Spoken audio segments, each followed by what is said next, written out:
اکثر لوگ ایک سوال پوچھتے ہیں کہ بیشتر اسد الدین اویسی نے مسلمانوں کے لیے آخر کیا کیا ہے. میں ان تمام لوگوں سے بتانا چاہتا ہوں کہ اسد الدین اویسی نے ہمیں کوئی چیز نہیں دی ہے، بلکہ اسد الدین اویسی نے ہمیں یہ احساس دلایا ہے کہ ہم آخر ہیں کون.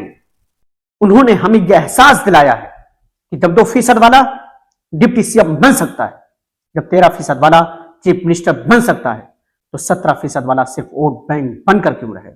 انہوں نے یہ ہمیں سمجھایا ہے کہ سیاست صرف ووٹ ڈالنے کا نام نہیں ہے، سیاست اپنے وجود کی پہچان کا نام ہے.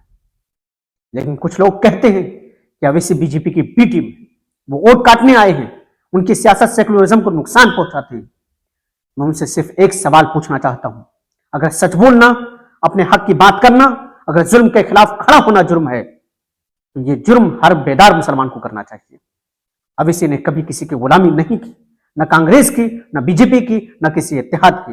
انہوں نے ہمیشہ کہا میں کسی کا ایجنٹ نہیں ہوں، میں صرف آئین اور امت مسلمہ کا سپاہی ہوں.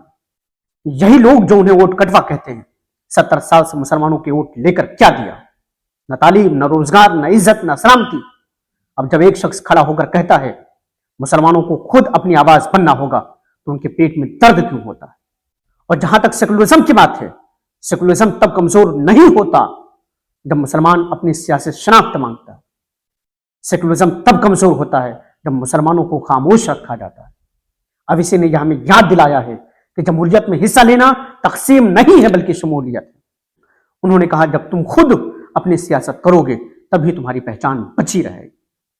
اویسی نے ہمیں ڈر سے آزادی دی ہے. انہوں نے کہا اگر تم بولنے سے ڈرو گے تو ایک دن تمہاری خاموشی تمہارے وجود کو مٹا دے گی. آج وہ صرف ایک سیاستدان نہیں ہے بلکہ ایک احساس ہے، احساس خودی کا، احساس ایمان کا، احساس حق کا.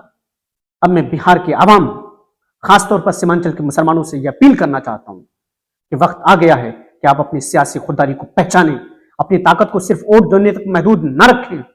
اویسی صاحب کے نمائندوں کو مضبوط کریں، ان کے امیدواروں کو کامیاب بنائیں تاکہ اسمبلی اور پارلیمنٹ میں آپ کے درد، آپ کے مسائل، آپ کی آواز گونجے. یہ صرف اویسی کا ساتھ نہیں ہے، یہ عزت، خودداری اور ایمان کا ساتھ.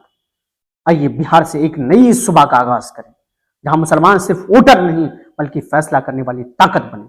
اگر ہم نے اپنے حق، اپنی قیادت، اپنی خودداری کے معنی سمجھ لیے تو پھر کوئی ہم سے ہمارا حق نہیں چھین سکتا. یہ وقت ہے احساس خودی کا، یہ وقت ہے قوم کے بیداری کا، یہ وقت ہے یہ کہنے کا کہ ہم صرف ووٹر نہیں، ہم شعور کی طاقت ہیں، ہم سوال کرنے والے ہیں، ہم اپنی قیادت خود پیدا کریں گے.